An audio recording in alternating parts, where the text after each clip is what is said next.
Las alarmas llevan muchas semanas saltando en China porque por primera vez en 30 años la segunda economía del mundo podría ser la que menos crezca de toda la región Asia-Pacífico según los datos del Banco Mundial. La desaceleración parece que es profunda y todavía no ha conseguido dar con la tecla para acabar con el COVID y las restricciones. China se frena mientras sigue chocando además con Estados Unidos y con Occidente a cuenta de Taiwán, a cuenta de la tecnología y a cuenta de la seguridad nacional. Saludamos hoy a Rafael Galán, es economista, experto en China y en países emergentes. Hola Rafael, ¿qué tal? ¿Cómo estás? Muy buenas tardes. Hola, ¿qué tal? Buenas tardes.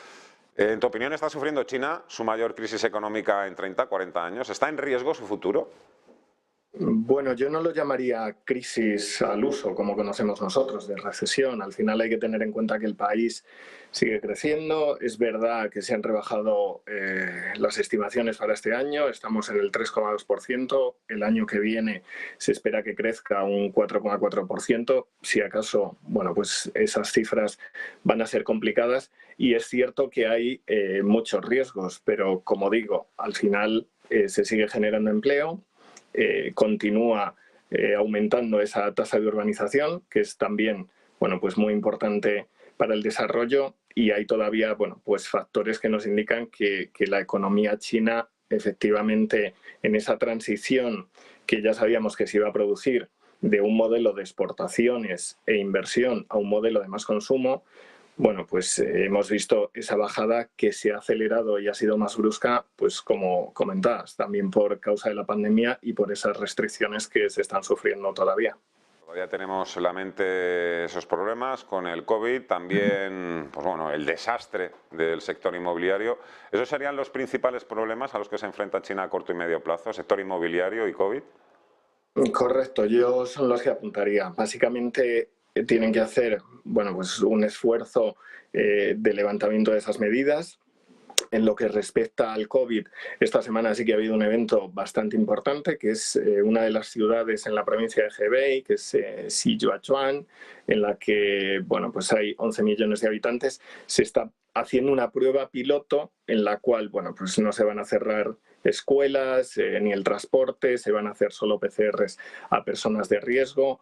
Y si esa experiencia piloto funciona bien, yo creo que las restricciones paulatinamente se van a ir levantando. Es cierto que el sistema sanitario no podría absorber una cantidad muy grande de contagios y de enfermos, pero yo creo que básicamente en algunas provincias sí se va a realizar.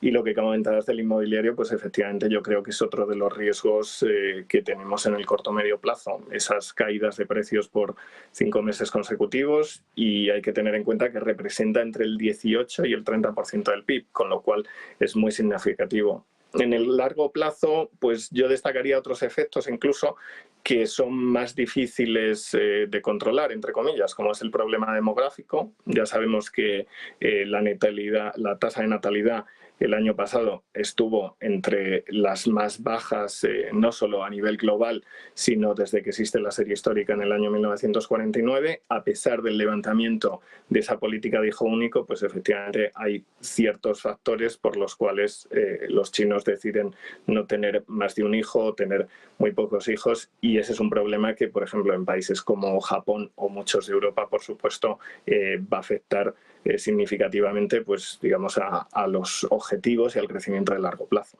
Otras cuestiones que también nos preocupan y mucho aquí en Occidente, Ray Dalio, un famoso inversor de Wall Street al que siempre conviene además escuchar, dice que China y Estados Unidos parecen estar avanzando hacia un conflicto militar sobre Taiwán. Ayer mismo Taiwán volvió a desplegar sus defensas ante la cercanía de buques y aviones chinos. Estados Unidos dijo que también estaría preparado para una posible invasión en Taiwán. Un poco ese conflicto, ¿cómo lo ven desde dentro los propios chinos? Y bueno, pues nosotros estamos un poco a la expectativa, ¿no? pero asustados ante la posibilidad de que haya finalmente un choque militar entre ambas potencias. Cierto, yo creo que el conflicto siempre, bueno, las tensiones siempre van a existir. Yo descarto en principio un conflicto bélico. En la reunión del G20 yo creo que China ha ha vuelto a poner de manifiesto que es una de las líneas rojas. Por supuesto, no les gustó para nada esa visita que hizo Pelosi a inicios de agosto, causó mucho malestar. Y esas tiranteces de alguna forma también por parte de Biden diciendo que, bueno, que ellos no buscan tampoco la independencia de Taiwán, ha calmado un poco los ánimos. O sea, al contrario, yo no estoy muy de acuerdo con esta posición de Dalio, porque pienso que no necesita de facto China tener bueno, pues esa soberanía, ¿no?, sobre Taiwán. Al final ya ejerce un poder económico sobre la isla considerable y a pesar de que haya esas tensiones, como ha sucedido con otros países también en la región, ¿no?, pues el caso de Japón, por las aguas territoriales o por las islas y con otros países más pequeños, ¿no?, pues también ha habido conflicto con Filipinas, con Vietnam. Ay, pues parece que hemos tenido algún tipo de interrupción. Vamos a ver si creo que ya se ha solucionado ese problema. Rafa, hola. Sí, perdón. Sí, nada, te estábamos escuchando, no, se nos ha ido un poquito la señal, pero te estamos escuchando atentamente, sobre todo ahora que decías que China no necesita esa soberanía sobre Taiwán, que de alguna forma ya tiene controlada financieramente la isla.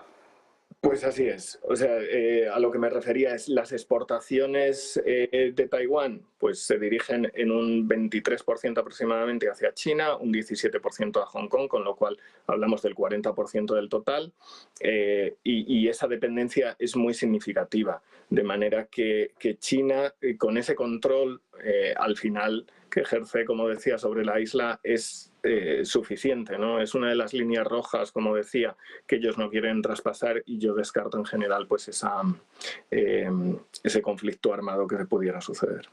El Congreso del Partido Comunista Chino sí que se habla un poco de bueno, de hecho el mensaje más nacionalista prevaleció sobre el mensaje sobre la economía, ¿no? Hay, no sé, que nos preguntamos qué ganaría China realmente invadiendo Taiwán, más allá de que haya formado parte históricamente de su territorio.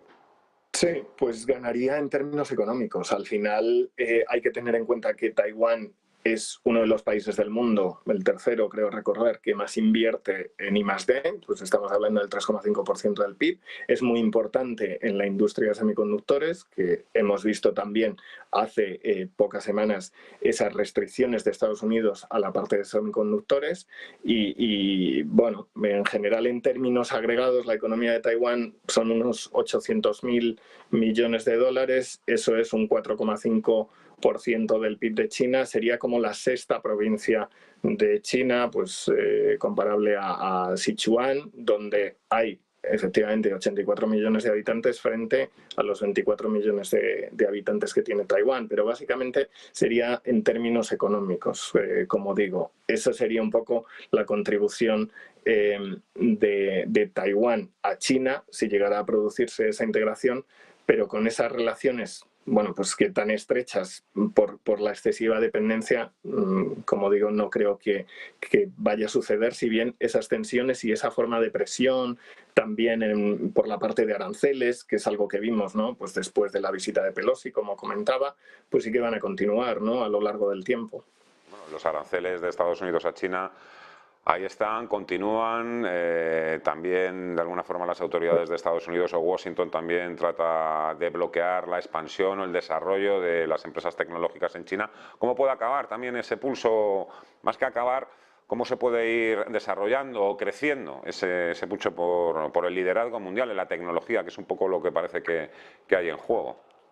Efectivamente, Estados Unidos es el país que todos conocemos, ¿no?, que lleva 150 años siendo el líder mundial en términos de PIB, efectivamente, y al final no le gusta a nadie perder esa primera posición, con lo cual están pues tomando este tipo de medidas, bueno, de alguna manera en contra de China, y China lo que tiene que hacer es, bueno, pues buscar de alguna manera socios, que en el caso de los semiconductores es uno de los mayores demandantes de semiconductores del mundo, por supuesto, con lo cual buscar otras alternativas a esas restricciones desde Estados Unidos, el caso de Corea, Japón y otros países emergentes que ya están teniendo fuerte desarrollo.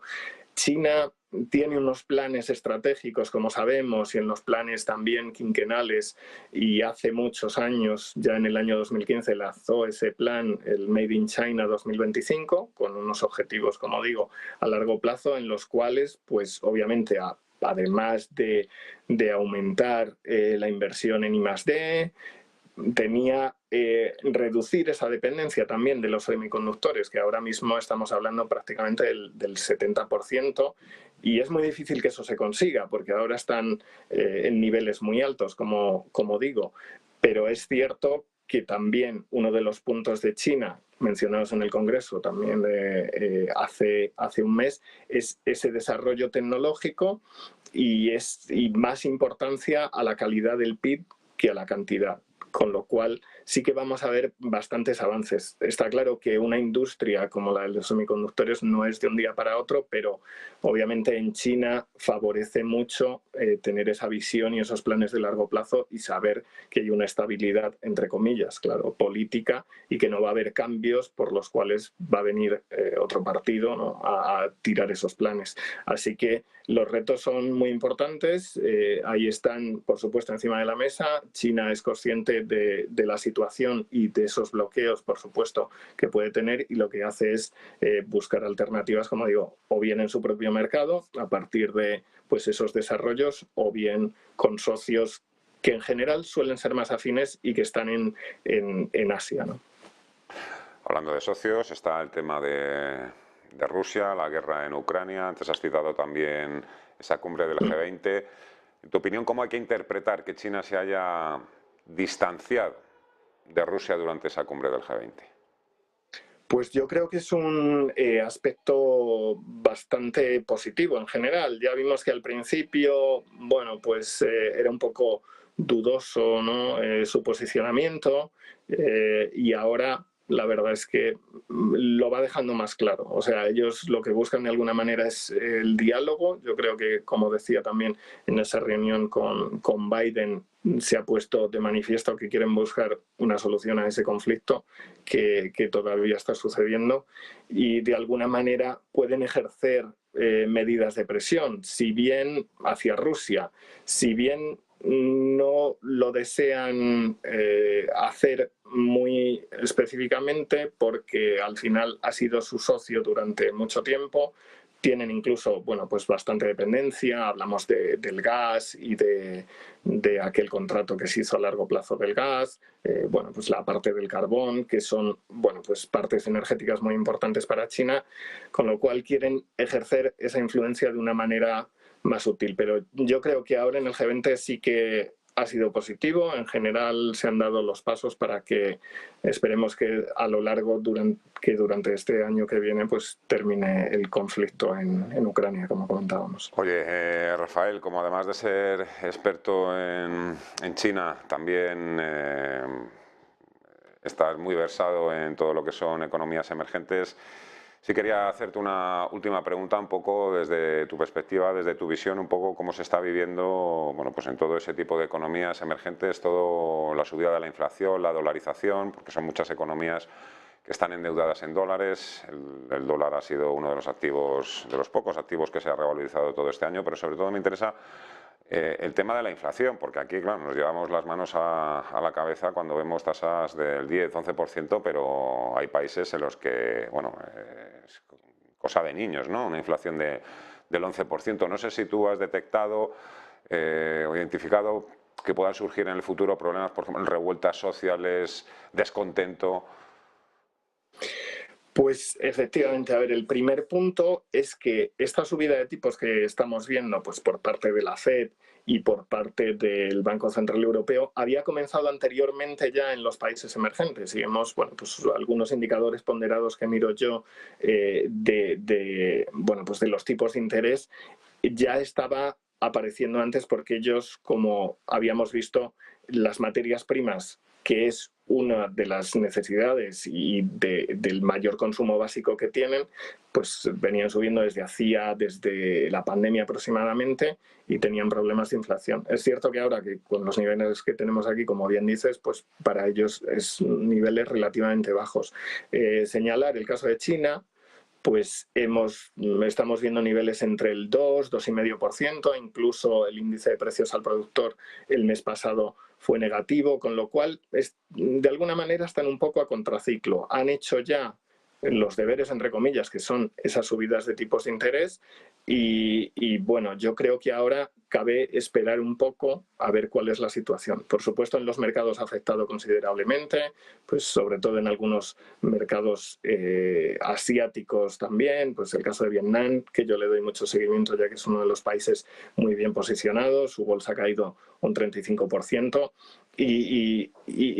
si bien en términos de producción y en términos de economía, el crecimiento todavía es relativamente sólido, por lo que digo, que esas subidas ya se habían producido. El caso de revueltas que comentas, yo no veo un desabastecimiento de alguna manera a nivel global. Y si nos fijamos también en las materias primas, que yo, bueno, pues le suelo dar bastante seguimiento, las materias primas industriales sí que habían tenido un crecimiento significativo y la caída también, estas caídas recientes habían sido fuertes. Pero en el caso de las materias primas agrícolas, que como digo son más dependientes, para muchos países emergentes, pues estamos hablando de la soja, el arroz, el maíz. Al final la subida no había sido tan abultada y por eso las caídas que estamos viendo no están siendo tan fuertes. Así que yo, de alguna manera, más que momentos puntuales como el que vimos en Sri Lanka, bueno, pues descartaría que a nivel global o en muchos países emergentes sufriéramos de desabastecimiento y, bueno, de alguna manera tensiones que pudieran surgir. Que sea así. Rafael Galán, economista experto en China y en países emergentes. Ha sido un gran placer. Muchísimas gracias. Te mando un fuerte abrazo y hasta una próxima ocasión. Muchas gracias a vosotros. 12:26, hacemos una breve pausa y vamos a pasar enseguida lista y vamos a revisar nuestras carteras.